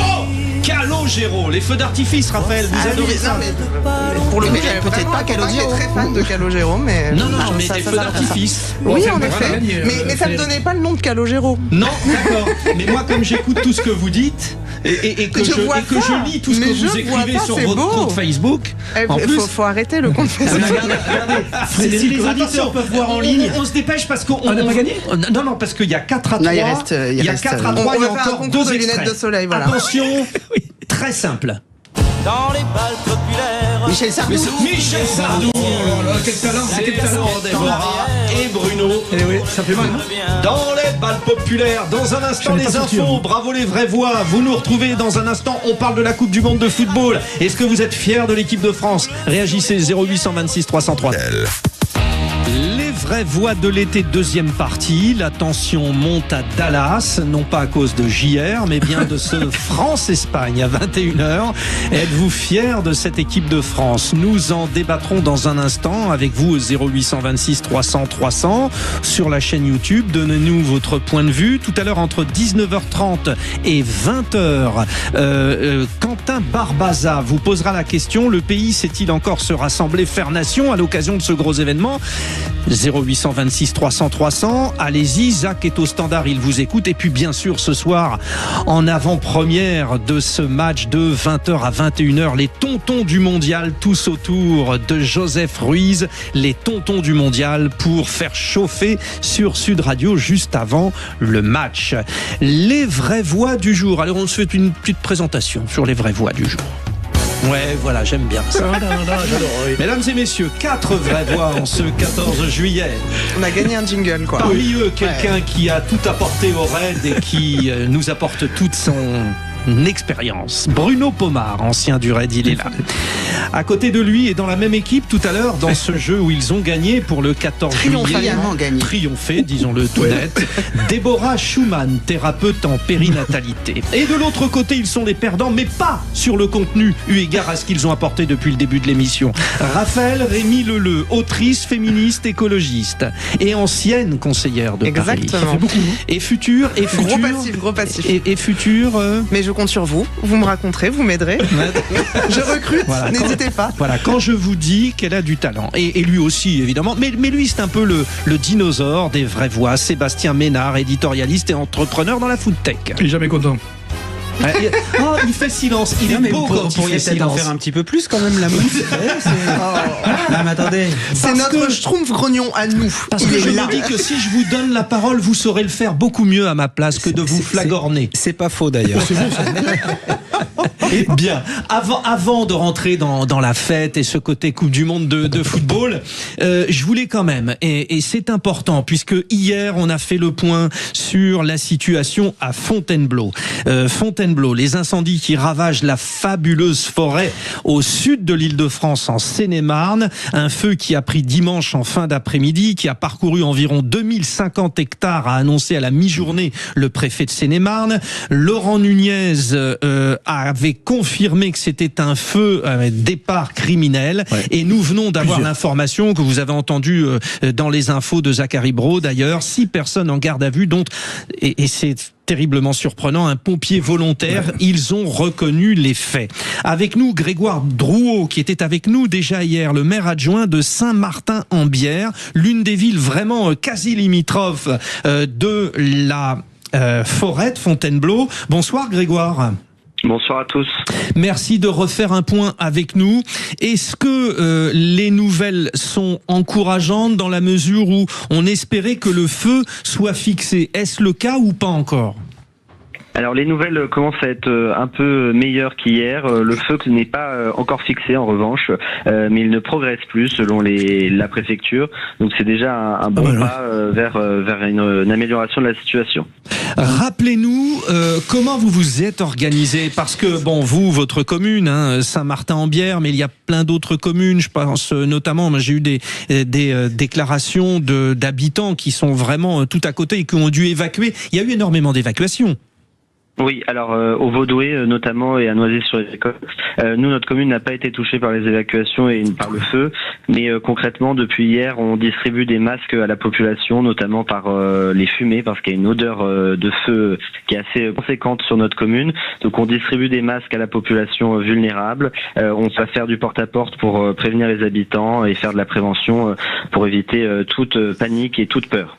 Chaîne de solidarité évidente, ça a bien fonctionné, et vous notamment les élus de proximité, vous avez été les acteurs, les gens ont joué le jeu, c'est plutôt encourageant. Oui, alors on a vraiment eu un élan de solidarité impressionnant, que ce soit sur les réseaux sociaux ou directement des gens qui vont spontanément en mairie pour déposer des aliments, des fruits pour nos pompiers. Donc on est très reconnaissant de cette solidarité. Alors maintenant il faut aussi suivre les consignes de la préfecture, parce que parfois elle est trop spontanée cette solidarité et elle peut causer des soucis de logistique, mais on est bien sûr remerciant, on est très ému de cette solidarité et on remercie les habitants de cela. Bon, merci en tout cas pour ce dernier point, Grégoire Drouot. Vous avez été notre relais finalement, Sud Radio, aux côtés de ceux qui ont été victimes, mais surtout aux côtés de cette si belle forêt qui est détruite. Alors, merci à vous et réaction. Merci, à bientôt. Réaction autour de la table. Raphaël Rémy-Leleu. Moi, je voulais remercier le monsieur ainsi que l'ensemble des personnes qui se mobilisent pour aider. On sait toujours que les élus sont en première ligne dans ces moments-là, en plus des pompiers, en plus des services publics. Et je tiens à le dire parce qu'on parle de forêt parfois de manière un peu désincarnée, mais il y a aussi beaucoup de vivants, beaucoup d'animaux dans ces forêts qui sont également victimes des feux. Et il y a également des solidarités qui se mettent en place autour d'associations, d'ONG. Je pense notamment à la Ligue de protection des oiseaux. Et il y a des brigades d'éco-volontaires bénévoles qui sont en train de se mettre en place pour évacuer des animaux en lien avec les cabinets vétérinaires locaux. Donc vraiment, faut pas hésiter. À Fontainebleau, comme dans le Diois, comme partout où il y a des incendies, malheureusement. Bruno, je vous fais réagir. Là, on est quand même, alors pour l'instant, les dernières informations, un jeune de 18 ans, les mains couvertes de suie, et un autre de 20 ans ont été interpellés. Ils ont reconnu les faits. C'est des criminels. C'est des criminels. Et comment on fait pour anticiper ça? Parce que c'est pas possible. Malheureusement, quelqu'un qui, un terroriste, on filtre, etc., etc. Là, c'est non, c'est impossible. Soit c'est maladif parce que ça existe, les pyromanes. Comme on dit, mon pyromane existe. On en voit à travers parfois les pompiers. Ne faisons pas une généralité, surtout pas, évidemment. Mais ce qu'on a vu là, effectivement, est criminel. Ce pompier volontaire-là a sali une profession qui fait un travail formidable, qui nous protège, qui nous sécurise, qui éteint les feux. Là, ils prennent des risques considérables, tout le pompier. C'est un scandale total, et j'espère qu'il va être sanctionné, et également les autres. Et encore une fois, cette mobilisation est formidable. Mais ce qu'elle disait à l'instant, notre amie, c'est qu'il y a une mobilisation, non seulement des sapeurs-pompiers qui sont assez assisté des élus, parce que les élus ont un plan, ce qu'on appelle un plan communal de sauvegarde, qu'on est obligé de mettre en place avec des démarches à suivre. Ça se fait sous la tutelle des SDIS et du préfet. Je rappelle que vous étiez maire d'une petite commune à côté de Carcassonne. Et c'est pas rien, et ça permet surtout aux pompiers d'être aidés, parce qu'ils ont une pression considérable, 24 heures sur 24. Donc, chapeau à nos sapeurs-pompiers. Alors, 2 réactions, celle de Sébastien Ménard, puis j'irai vous chercher sur la pathologie des pyromanes, chère Déborah Schumann. Sébastien Ménard. Moi, je crois que des fois, souvent ici, on a parlé de la justice et de ce qu'on va appeler la judiciarisation spectacle, notamment des affaires politico-financières, où souvent on condamne leur prétendu auteur avant qu'il ne soit jugé. Et puis on exhibe la peine, enfin voilà, etc. Moi je pense que sur ce type, parce qu'il n'y a pas grand chose à faire en fait, on peut pas mettre des bouches incendies partout, etc. On a je dirais un patrimoine forestier 20 000 hectares, extraordinaire en France. Il est entretenu, mais il est moyennement protégé. Donc il faut des sanctions qui soient exemplaires, et il faut que ces sanctions-là, on les exhibe. C'est-à-dire qu'à un moment donné, il faudrait peut-être, nous on a eu ça à Chiberta, aux portes de Biarritz, sur la ville d'Anglet, mais c'était encore un détraqué, c'est encore un taré. Voilà, désolé de le dire comme ça. Et qu'est-ce qu'on apprend? C'est que 18 ou 24 mois après, la forêt, elle remettra 30, 40 ou 50 ans à ce ah oui, ça c'est un drame absolu. Et au bout de 24 mois, la personne est dehors. Ce n'est pas possible. Ce n'est pas possible. Juste, Déborah, alors rapidement, désolé, malheureusement, on y reviendra, mais cette pathologie des pyromanes, elle est très identifiée par les psychiatres, psychologues. Elle est très identifiée, en effet. Et en effet, elle est impossible à déceler auparavant, puisque c'est vraiment pulsionnel. Et c'est une pulsion dans le sens du désir. C'est-à-dire que soudainement, il y a un désir à voir. Alors, la pulsion du désir, elle peut être sur plein d'autres choses, mais là, elle est sur le feu, et donc sur le désir, en fait, de regarder le feu, est-ce que ça brûle, est-ce que ça génère. Donc, il y a une vraie pulsion qui donne envie de le faire, et qui ensuite fait que la jouissance est de regarder malheureusement, cette forêt en train de brûler. Et c'est ça qui le crée. Donc, c'est imprévisible, puisque ça peut arriver à n'importe quel moment. Ça se traite, mais malheureusement, c'est sous-jacent de colère et de choses qui ne sont pas traitées par ailleurs et qui vont ressortir sous ce désir-là. Bon, voilà, et c'était important, et pensez bien sûr à tous les habitants, mais en fait, on est tous touchés parce que notre forêt de Fontainebleau, c'est la forêt de toute la France, de toute l'Europe, etc. Bon, allez, on passe dans un instant à la demi-finale. France-Espagne, Coupe du Monde. Les Français vont-ils le faire? Et surtout, la question qu'on vous pose, êtes-vous fiers de l'équipe de France? À tout de suite. Si c'est parti, on ne vous lâche pas, c'est festif, c'est 14 juillet sur Sud Radio. On commence par le spécial Coupe du Monde avec les vraies voix. Bruno Pomar, Déborah Schumann, Raphaël Rémy-Leleu, Sébastien Ménard. Et puis ensuite, évidemment, on vous fera parler sur le Tour de France cycliste. Et puis, n'oubliez pas les tontons du mondial de 20h à 21h. Mais avant, donc, cette question. Êtes-vous fiers de l'équipe de France de football? La question est lancée. Les vraies voix Sud Radio. Alors, j'aimerais qu'on vous amène.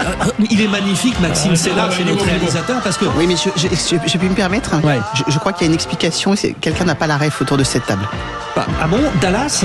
Si, le générique, ça va. Ouais, le générique, ça va. Alors, c'était JR. Ne me demandez pas si... c'était ça. Ok, voilà, c'est JR que j'ai vu.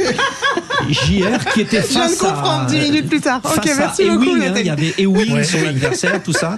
Alors, il avait sa femme, Sue Hélène, aussi. Qui picolait pas mal. Qui picolait pas mal. Mais en fait, mais je comprends mieux comment vous avez été socialisés, toutes et tous. Ok, d'accord. Raphaël, ce sont des boomers, pas nous. Ça joue à Dallas. France-Espagne. Le champion d'Europe en titre, l'Espagne. L'équipe de France. Je voudrais alors prévenir déjà Maxime Sénat. Il a 3 petits documents sonores. J'aimerais qu'on passe le deuxième. Celui de Kylian Mbappé qui dit, après le match contre le Paraguay, ceci. On a montré qu'on n'était pas seulement une équipe qui savait jouer en football offensif. S'il faut mettre les mains dans la merde, on va mettre les mains dans la merde. Désolé de l'expression. On n'a pas de problème avec ça. Ils pensaient qu'on allait venir jouer en smoking, qu'on allait juste venir faire des belles actions des 1-2. Nous, on sait faire le sale football aussi. Et on l'a fait aujourd'hui, on a gagné. Et même dans ça, on a été meilleur qu'eux. Alors, il y a la performance sportive, mais il y a l'état d'esprit et une équipe française, Raphaël Rémy-Leleu, qui communique comme jamais, qui a des mots forts et qui parle. Moi, je la trouve incroyable, cette équipe. Je n'ai pas tenu le boycott que je pensais faire de cette Coupe du Monde, parce que c'est quand même aussi, il faut le rappeler, une Coupe du Monde qui est organisée et qui se déroule dans des conditions absolument dégueulasses, que ça soit du point de vue éthique, du point de vue environnemental, enfin bref, rien ne va.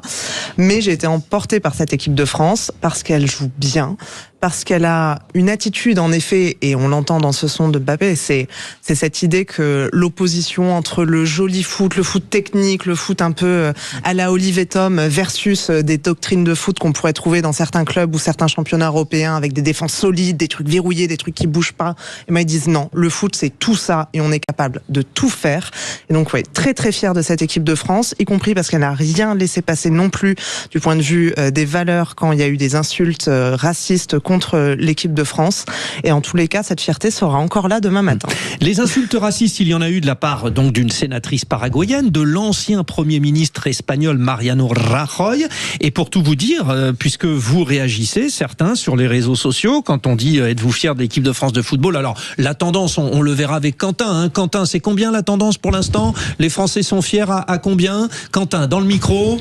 Ça va arriver dans quelques instants, on est dessus. On finit de compter les derniers bulletins, si vous voulez. En tout cas, il y a quand même des déclarations qui disent je ne me reconnais pas parce que on entend ces propos, la France a des joueurs africains. Bon, on tombe des nues, Sébastien Ménard. Non mais on n'a pas de joueurs africains, on a des joueurs français. Voilà, on a des joueurs qui sont de nationalité française, qui sont au 9/10e, c'est-à-dire pour la plupart nés en France sur le continent européen, ce sont des Français à part entière.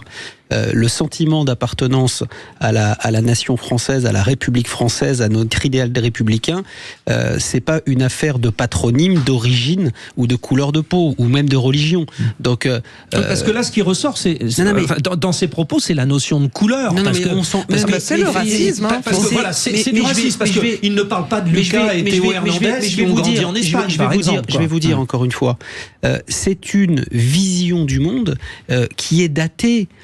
Qui pue la naphtaline, parce qu'en fait quand vous demandez à un gamin qui a aujourd'hui 15 ans, 16 ans, 18 ou 25 ans, quelqu'un d'à peu près bien construit, moi mon fils qui a 18 ans, quand il discute avec Mamadou qui va être basané, ou avec David en fait il le voit pas comme David, Mamadou, noir, jaune, gris, il s'en fout en fait, il le voit comme quelqu'un comme lui. Donc je pense qu'il faut sortir de ça, me semble-t-il. Ouais. On peut être fier de cette équipe de France qui est aux couleurs de la France. Alors il s'avère que effectivement des athlètes qui ont une couleur de peau un petit peu plus, moi je suis un peu pâle de peau, voilà, ils sont peut-être un peu plus athlétiques que moi, ils sont peut-être bien meilleurs que moi, mais enfin ils sont français, ils portent le maillot de l'équipe de France. Et regardez leur narratif, regardez la cohésion, regardez le respect, regardez, ils chantent tous la Marseillaise. Ils chantent tous la Marseillaise. Oui. Ils sont dignes du début à la fin, ils sont dignes sur le terrain et ils sont dignes face à nos micros. Et la génération Platini, on lui demandait pas de chanter l'hymne national, hein, parce que en fait, depuis un certain temps, il y a une forme de patriotisme assumé de la part de ces jeunes qui se développent. Et Deschamps l'a souhaité au tout début, il souhaitait que... ça fait du bien que la Marseillaise, elle soit pas uniquement chantée dans les meetings politiques et dans les arrière-salles du Rassemblement national. Faut quand même à un moment donné assumer nos couleurs, assumer le bleu, blanc, rouge, assumer la Marseillaise, et le fait que ça se fasse sur des stades de foot où on est censé quelque part rassembler des gens de gauche, de droite, très de droite ou très de gauche, c'est plutôt une bonne nouvelle. 0826 300 300, Yannick à Périgueux, ancien arbitre. Bonsoir Yannick. Bonsoir. Bon, ça vous manque pas l'arbitrage? Ah si, bien sûr. Ah, c'est bien, c'est un message positif ça. Alors vous, fierté, on imagine, hein? Oui, fierté bien sûr pour notre équipe de France, quelle que soit leur couleur de peau en fait, parce que moi j'aime la France de toutes les couleurs. Ouais. Et quand j'arbitrais un match, en fait je ne regardais jamais la couleur. Je regardais l'esprit d'équipe, je regardais les règles du foot. J'arbitrais pour des règles du foot et non pas pour des couleurs. J'ai arbitré des équipes portugaises, j'ai arbitré des équipes un petit peu de toutes les couleurs, mais j'aimais l'équipe qui jouait le jeu, qui n'avait pas de manche pour se bagarrer ou quoi que ce soit, qui jouaient le football. Ouais, ça s'appelle. Alors, c'est vraiment l'esprit du sport. Et moi, bon, alors pardonnez-moi, hein, j'ai une carrière de commentateur sportif qui se poursuit d'ailleurs. Oui, c'est comme ça qu'on vous aime. Bah, c'est gentil. Et j'ai accompagné l'équipe de France de handball. Et pour avoir longuement discuté avec les sélectionneurs, Olivier Krumbolz, Claude Onesta, en fait, ils ont construit leurs équipes nationales comme on construit une micro-société. Donc là, on parlait d'origine, mais c'est même pas le problème. C'est-à-dire qu'on va prendre quelqu'un qui a une culture très altruiste, quelqu'un qui a une culture de dominant. En fait, on utilise la force d'un petit basque. Et on ira chercher le meilleur. Et voilà. Et on construit. Et c'est pour ça que la France est très forte aussi dans les sports collectifs, parce que certains pays, et pardon à nos amis italiens, mais ils n'ont pas compris ça, que c'était une force. Écoutez Didier Deschamps, avant le France-Espagne. Didier Deschamps, non, bonjour, bon, vous savez, il parle comme ça. Mais alors, quand c'est en espagnol, écoutez ce que ça donne. Él sabe también que la gente está esperando mucho de la España. Mais la España sabe atacar también y defender muy bien, porque solo un gol y 6-7 partidos. Sabemos. Puede ser un partido espectacular. Attendez, on rigole. Enfin, vraiment, si la moitié de notre classe politique qui est censée négocier à l'international parlait espagnol comme ça, franchement. Ouais. Alors, il y a juste un petit franglicisme à un moment, c'est-à-dire, mais sabe que, pero. Bon, mais il le fait quand même. Et c'est beau de le faire quand même. Et bravo à Didier Deschamps. Évidemment, je vous emmène là-dessus, Bruno Pomar. Didier Deschamps, c'est aussi sa réussite. C'est un seigneur. Ouais. Il a gagné une Coupe du Monde. En tant que joueur, en tant que joueur, en tant qu'entraîneur, il va sûrement, et on l'espère tous, en gagner une autre. Oui, c'est un vrai manager. Il a été beaucoup critiqué. Hein. Je suis pas un spécialiste du foot, mais on l'a beaucoup critiqué. Pour en revenir à ce qu'on disait tout à l'heure par rapport à notre équipe de France, moi, ce qui me fait le plus de mal, c'est notre classe politique qui est complètement à côté de la plaque. Et quand je vais prendre les deux extrêmes. Pas qu'une, les deux extrêmes, qui racisent en permanence en matière politique. Bali Bagayoko, par exemple, à Lydie Ouara, etc., à la Courneuve et à Saint-Denis, qui nous explique que, comme ces villes, il y a beaucoup de Noirs. Excusez-moi de faire le parallèle, hein, ça n'a rien à voir avec le sport, mais je le fais parce que c'est... Et vous dites bien des deux côtés. C'est-à-dire que, par exemple, vous pouvez parler d'Éric Zemmour. Et les filles, tout à clic, et Zemmour, c'est la même chose.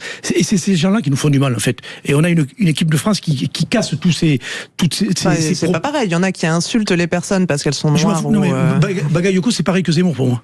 Ça vaut pas mieux. Non, mais excuse-moi de te le dire. Quand ce monsieur Parade avait des clips à la con, il ferait mieux de gérer déjà sa ville, toute la journée en nous expliquant que sa ville doit ressembler, les élus doivent ressembler aux gens de sa ville. Et on sait que, non. Pour moi, c'est du racisme. C'est une forme de racisme à l'égard des Blancs. Voilà. En retournant la carte. Mais oui, mais totalement. Mais ces mecs-là sont hyper dangereux. Mais la représentativité des élus, c'est important. Par la France insoumise, évidemment, hein, parce que c'est leur fonds de commerce en même temps. Ouais. Et c'est ça qui nous fait du mal, en fait. Et quand on voit cette belle équipe de France nous faire des victoires, etc., je trouve que ça remet de l'avant, qu'on soit noir, qu'on soit blanc, qu'on soit ce qu'on veut, je m'en fous complètement. On est français avant tout. Alors, on marque une petite respiration. Déborah Schumann va donner son point de vue. Ludovic de Mont-de-Marsan, qui est au standard aussi. On déborde un petit peu, c'est le 14 juillet, on arrive. On n'oublie pas que après, on rendra aussi hommage aux victimes de l'attentat de Nice 10 ans après. Quentin Barbaza viendra avec nous, mais restons là, on revient, mais vraiment c'est très rapide. 21h le coup d'envoi, juste avant sur Sud Radio, les tontons du mondial autour de Joseph Ruiz pour monter l'atmosphère encore une fois. Mais avant, donc, nous parlons avec nos vraies voix de ce France-Espagne, demi-finale de Coupe du Monde. L'équipe de France qui vise donc une nouvelle finale de Coupe du Monde après 98, 2006, 2018, 2022. Ça serait la 5e. Mais Frédéric, Bruno Pomar, permettez-moi de faire une parenthèse, parce que là on est tous enthousiastes, et moi le premier évidemment, et c'est français malheureusement. Quand Mbappé a rien foutu au PSG, etc., il s'est fait démolir dans tous les sens, il est parti à Madrid, là-bas. C'est à Madrid qu'il jouait. Tout à fait. On l'a dit, il est foutu, etc. Est-ce qu'il faut le reprendre en équipe de France? Tout le monde dit, il y a eu même une pétition pour ne pas le reprendre en équipe de France. Les gens sont zinzin. On est français. Là, on est tous évidemment enthousiastes. Si on perd contre les Espagnols, ce que je ne souhaite pas, on va les démolir. Ouais. Ah, moi je vous ai dit, la fierté sera toujours là demain. Excusez-moi de casser l'ambiance, mais c'est la vérité. Non, alors, je suis pas d'accord avec ça. Je suis pas d'accord avec ça du tout. En fait, on a aujourd'hui la figure tutélaire et finalement le juge de paix quelque part de la non mise au banc de Kylian Mbappé et quelque part du fait qu'il faut assumer le grand champion et le grand athlète qu'il est, un mec exceptionnel, c'est Didier Deschamps. Donc bien sûr. on le voit bien. D'ailleurs, c'est ça l'intérêt d'une Coupe du Monde, parce que si vous êtes comme moi, et je sais que vous n'êtes pas un grand spécialiste du football, Bruno Pomar, moi je suis en fait sur un moteur de recherche, je regarde le nom des joueurs, j'essaie de regarder par où ils sont passés, etc. Et c'est toujours intéressant. Et c'est vrai que ces moments-là, on se rend compte qu'il faut du génie quand on est sélectionneur national pour comprendre qu'un joueur qui est à Aston Villa, qui est à Manchester City, etc., il est capable d'amener quelque chose. Justement, nous avons une psychologue avec nous, une thérapeute, Déborah Schumann. Qu'est-ce qui fait qu'on devient un chef? Qu'est-ce qui fait que naturellement Kylian Mbappé est le capitaine et que naturellement ce Didier Deschamps est capable de sublimer ces hommes? Ça, c'est une grande question d'aller mettre de la psychologie dans le foot, mais pourquoi pas? Ah bah si. Allez, j'y vais. Oh non, vous n'avez pas le droit de dire ça. Je vous mets attention, carton rouge. Ah non, pas carton rouge. D'abord parce que je suis une grande fan de l'équipe de France. En effet, je suis extrêmement fier de ce qui est en train de se passer. Psychologique. Justement. Je suis fier pour plusieurs raisons. Ouais. Et je reviens sur Mbappé, tout à fait, parce que j'ai trouvé qu'il avait une attitude par rapport au Paraguay qui avait été exceptionnelle. Quand je dis exceptionnelle, je parle de valeur. Et ça, pour moi, quand on est capitaine d'une équipe et qu'on est capable de ne pas aller, et même si j'ai beaucoup d'admiration pour Zidane, au coup de boule, et qu'on résiste et qu'on se dit non, je vais avoir une attitude en face pour leur montrer à quel point je peux être bien plus fort psychologiquement, j'entends, pas uniquement sportivement. Quand il leur a et qu'il a, qu'il y avait cette espèce d'ironie qui était absolument exceptionnelle, et derrière les propos qu'il a réussi à tenir avec beaucoup d'élégance vis-à-vis aussi du Paraguay, j'ai trouvé ça d'une grande intelligence. Ça montre des vraies valeurs de la France pour moi, une manière qui n'est pas de frapper, qui n'est pas d'attaquer, mais qui est plutôt d'être dans la certitude, en tout cas de montrer qu'on est sûr de ce qu'on est, mais par le travail, pas par les coups, par le travail. Pour moi, ça et Deschamps est dans la même lignée, c'est-à-dire qu'il est engagé, il est investi. C'est un homme qui est meneur d'hommes, et je trouve qu'en effet, il se moque éperdument de ce qui se passe autour, des railleries, etc. Il y en aura toujours, il y en aura, si demain on a perdu, il y en aura plein, et ce sera une imbécilité de le faire, parce qu'on a une merveilleuse équipe, et que je trouve que ces hommes-là, ils font corps, tous ensemble. Docteur, je vous pose une question. Alors attendez. Oui, c'est rapide. Non, mais je voulais savoir, est-ce qu'il n'y avait pas un peu dans la réaction de Kylian Mbappé, vous me faites de la peine, les gars, quand même? Parce que c'est en ça que je parle d'ironie. Oui. Pour moi, il y avait vraiment de l'ironie, c'est-à-dire qu'on ne sait pas s'il se moque d'eux ou s'il y a une espèce de complaisance, mais qui est assez géniale, parce qu'on ne peut pas lui dire à un moment, vous avez eu cette attitude. C'est un peu du lard ou du cochon. On ne sait pas comment la prendre. C'est d'une grande intelligence. C'est très subtil. Et en même temps, ça met à distance. Et ça, je trouve que c'est, pour moi, en termes de valeur, c'est ça, être un chef d'équipe. Voilà. Donc pour moi, grand respect pour l'équipe de France. Et demain aussi, j'aurai beaucoup de fierté qu'on ait gagné ou qu'on ait perdu. On sera 2 au moins. Exactement. 3, 4, 5, tous. 0826 300 300. Il appelle de Mont-de-Marsan dans les Landes. Ludovic, bonsoir. Bonsoir Frédéric, bonsoir les vrais voix. Bonsoir Ludovic. Alors fier ou pas? Oui, fier. Alors déjà, pour répondre vite fait à Bruno Pomar, il faut pas oublier d'une chose, c'est que la politique, c'est se nourrir du sport et vice versa. Oui. Il faut avouer quelque chose. En fait, c'est notre débat. Je vais essayer de faire vite parce que je sais que vous avez d'autres sujets à aborder. En 98, on était fiers de cette France Black Blamber qui a gagné. Et après, j'avoue, j'ai eu du mal à m'identifier à cette équipe de France. Il y a eu 2010 avec l'affaire Naïsna notamment. Oui, aussi, mais j'ai eu du mal, non pas à cause du brassage culturel qui a été évoqué, mais plus parce que j'ai l'impression qu'on avait affaire à des starlettes de mode, qu'ils étaient là que pour eux, qui s'en fichaient de la tunique bleue, également avec des sorties ratées sur les réseaux sociaux. Mais aujourd'hui, derrière il y a d'air de Didier Deschamps qui a su construire un groupe et qui a pris les joueurs qu'il voulait prendre. On sent cette équipe en mission où c'est l'intérêt collectif qui prime autour du travail, de la responsabilité, de l'esprit d'équipe. Et envie de jouer vraiment pour la France, de redonner le sourire aux Français. Et ça, je pense que ça nous fait vraiment plaisir. Il y a une vraie ambition, une vraie histoire qui s'écrit derrière cette équipe et qui nous fait plaisir aussi à travers le jeu. Raphaël Rémy-Leleu, vous répondre. Eh bien, Ludovic, je suis entièrement d'accord avec vous. C'est ça qui crée aussi une aussi belle cohésion, une si grande dynamique autour de l'équipe de France. C'est qu'on a une équipe de France qui assume d'être l'équipe de France. Pardon de répéter une évidence, mais en effet, quand vous portez le maillot bleu, quand vous êtes en Coupe du Monde, vous n'êtes pas là simplement pour votre contrat, pour votre sponsor, pour votre club, pour votre proche. Vous représentez une grande aventure collective, et ça, on le retrouve aussi dans la responsabilité qu'ils ont chacun dans leur communication. Et d'ailleurs, ils l'explicitent, ils le disent eux-mêmes. On est là pour représenter le pays, c'est pas une blague, on doit être sérieux sur le terrain, mais aussi en dehors. Et je trouve que c'est cette forme à la fois de responsabilité, mais aussi d'humour et de bonheur qu'ils prennent à jouer, parce que ça se voit, c'est très inspirant pour la nation. Bon, vous êtes tous confiants, Ludovic, vous pensez... Un petit 3-1. 3-1 pour Raphaël, Rémi Leleu, Sébastien Ménard. Prudent, je dis 2-1. Ouais, 2-1 pour la France, évidemment. Oui, bien sûr. Pour la France. Ouais. Déborah Schumann, vous n'avez pas encore donné votre... Non, j'ai pas donné, mais 3-1, je pense. 3-1, très bien. Ludovic de Mont-de-Marsan. 3-2. 3-2 pour la France, toujours. Pour la France, hein, Ludovic. Pour la France, oui. J'ai hésité, je réécrirai à Ludovic après le match. Merci beaucoup, Ludovic. N'oubliez pas, les tontons du mondial dès 20h. Dans un instant, on se retrouve avec les vraies voix pour l'hommage. L'hommage, 10 ans après les attentats de Nice. Nous en parlerons avec un témoignage poignant, vous allez voir. Et puis, dans la foulée, bien sûr, nous reviendrons sur tous ces sujets d'actualité. Spécial Tour de France à 19h. Et ensuite, vous réagissez sur l'équipe de France de football, sur le 14 juillet, etc., etc., entre 19h30 et 20h. Allez, à tout de suite. Les vraies voix Sud Radio, 17h-20h, Frédéric Bradel. 14 juillet 2016, le drame à Nice. Nous sommes 10 ans après. Les hommages sont rendus. C'est le rendez-vous de Quentin Barbaza. L'info en plus consacrée ce soir à l'hommage rendu aux victimes des attentats à Nice, 10 ans après, jour pour jour. Les vraies voix Sud Radio. Quentin, bonsoir, avec un témoignage ce soir. Et oui, effectivement, comme vous l'avez dit Frédéric, il y a 10 ans, jour pour jour, un camion fonçait dans la foule sur la promenade des Anglais à Nice. Le bilan, 86 morts et des centaines de blessés. Et parmi ces victimes, Laurence, amie de notre invité ce soir, Pascal Saint-Philippe, qui était présent aussi ce soir-là sur la promenade et qui a échappé de peu à la course folle du terroriste. Et en guise d'hommage, il publie ce livre, L'aile de l'ange, aux éditions Maya. Bonsoir Pascal Saint-Philippe. Bonsoir à tous les éditeurs de Sud Radio. Bonsoir et merci de nous accorder un petit peu de ce temps dans ce contexte évidemment qui est particulier. Oui, effectivement. Et Pascal, avec ce livre, je pense que vous avez un sentiment aujourd'hui, c'est de faire votre deuil. C'était ça le plus important au moment d'écrire ce livre ? Oui, tout à fait. Enfin bon, le deuil a été continu en fait pendant 10 ans. Je crois que maintenant le deuil est fait.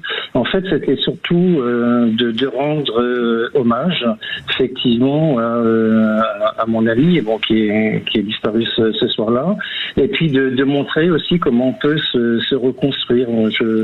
En fait, cet attentat, ce qui s'en est suivi, ça a été pour moi un starter, en fait, une révélation pour aller vers autre chose, notamment l'art, etc.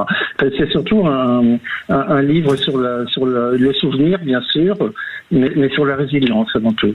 Pascal, est-ce que, alors que il y a des commémorations, le président Emmanuel Macron s'est rendu à Nice aujourd'hui, est-ce que ces commémorations vous apportent quelque chose de précis, de positif éventuellement ?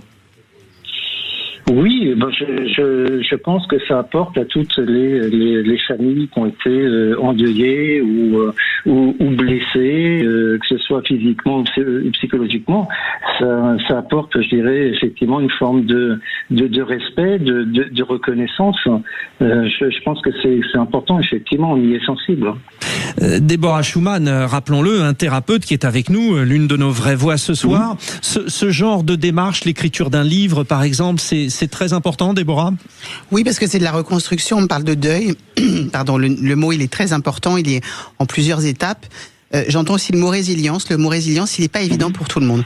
Et la résilience, on a l'impression que c'est quelque chose qui arrive quasiment immédiatement après. Or, c'est complètement faux. Ça met énormément de temps. Ça veut dire qu'on passe par beaucoup de traumatismes. Il faut un élément déclencheur en plus pour la résilience. Oui, c'est vraiment pas inné à l'individu, et donc ça prend du temps. Et donc en effet, ça peut donner des choses assez exceptionnelles derrière si on arrive à rebondir. Pour certains, c'est pas le cas. On l'a vu aussi d'ailleurs au Bataclan. Pour certains qui ont eu beaucoup de mal à rebondir, certains n'arrivent pas à en faire quelque chose. C'est ça la résilience, c'est faire d'un drame une autre vie, un autre espoir. Donc il faut quand même à un moment ce temps de reconstruction. Même les hommages ont cette particularité, même si beaucoup des gens d'ailleurs ne vont pas aux hommages quand ils ont été eux-mêmes malheureusement touchés. Mais c'est vrai que de savoir qu'on en parle, de savoir que c'est vivant et qu'ils ont une reconnaissance, ça a du sens aussi dans la reconstruction. Pascal, vous avez souhaité faire un voyage aussi aux États-Unis après. Est-ce qu'il y avait une signification particulière dans votre reconstruction ?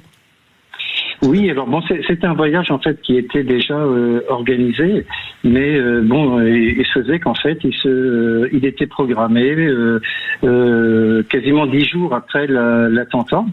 Donc ça a été une opportunité, parce que c'était un voyage de près d'un mois aux États-Unis, seul avec mon fils adolescent, il avait une quinzaine d'années. Et en fait, ça a permis de faire un break, de faire le vide, et puis de me confronter à d'autres choses, à d'autres espaces.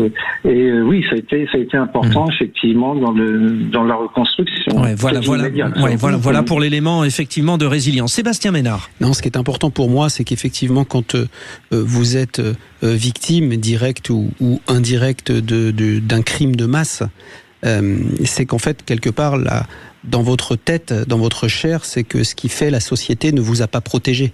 Enfin là, on parle quand même d'un véhicule qui réussit il y a 10 ans à passer des périmètres de sécurité, alors qu'on est en pleine fête nationale, on a des enfants, on a des gens, voilà, la vie quelque part sur la promenade des Anglais, et vous avez un fou, un taré, un criminel qui va quelque part faire vaciller tout ce qui est susceptible de nous rassurer. Voilà, on n'est pas égaux. Enfin, il y a la maladie, le hasard, il peut y avoir des accidents de la route. Enfin, il peut y avoir plein de choses.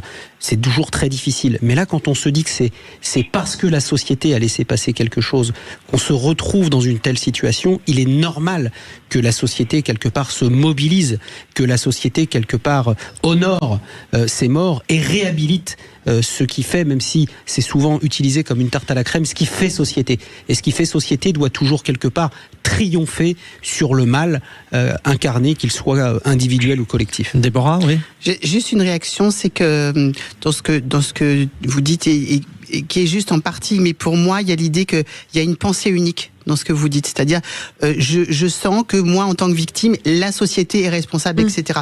Je suis pas complètement d'accord avec ça. Chaque individu va dire, je devais pas être là et machin m'a emmené et machin est responsable. Non, moi, il y a quelque chose. Je suis complètement d'accord avec vous. C'est ça que je veux dire. Faut pas globaliser les besoins de chacun. On l'a vu pendant le Bataclan.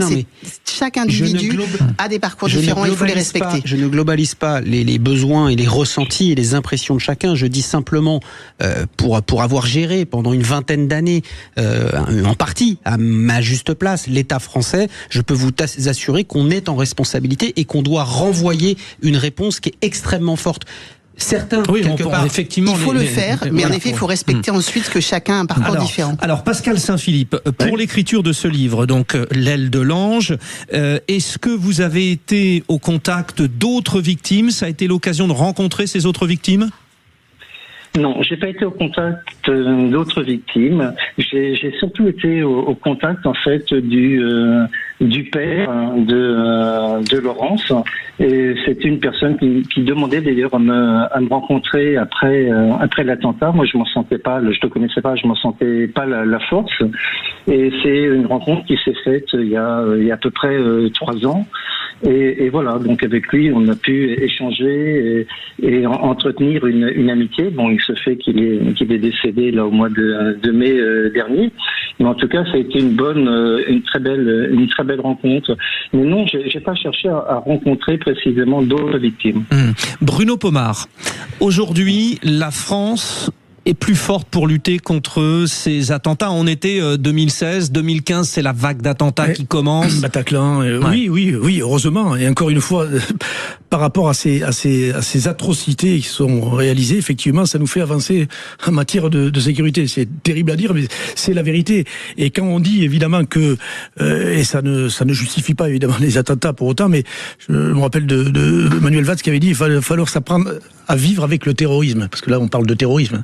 Et bien malheureusement c'est ça. Et l'État essaie de répondre au mieux, évidemment, à travers les unités d'intervention antiterroriste qui sont là, à travers les antennes BRI, RAID, GIGN qui sont partout en France pour intervenir en primo-intervenant, etc. Mais ça n'empêche pas, vous savez, un attentat, et je ne veux pas faire peur à ceux qui nous écoutent ce soir, on peut le réaliser, malgré le travail considérable que font nos services de sécurité. Je pense à la DGSI. Tes collègues en déjouent beaucoup. Mais bien sûr, tu as raison, la DGSI déjoue beaucoup d'attentats. Donc voilà, et à côté de ça, parfois, malheureusement, et on l'a vu là, voilà. Mais n'empêche qu'encore une fois, on progresse, on travaille considérablement, et être capable d'annihiler ce terrorisme-là, c'est quasiment impossible. Raphaël Rémy-Leleu. C'est terrible à dire. Je pense avant tout aux victimes de cet attentat et à leurs proches, y compris parce que trop souvent, cet attentat à Nice est un peu passé au second rang du fait du traumatisme profond et très large qu'ont représenté les différents attentats à Paris. Et je vous dis ça en tant que Parisienne. Oui, c'est vrai. Mais typiquement, il n'y a pas de feu d'artifice ce soir à Paris. Il a eu lieu hier soir pour pouvoir laisser toute la place méritée et nécessaire et due par la nation à la commémoration niçoise.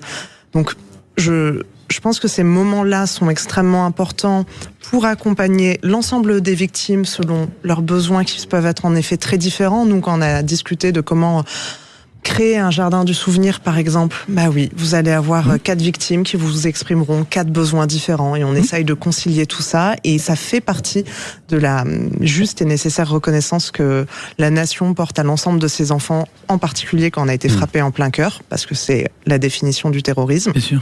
Et puis, il y a aussi ce besoin, je pense, de se dire que la vie continue, ce qui est une partie aussi extrêmement douloureuse, mais qu'on n'est pas figé dans ce temps-là. Et je trouve que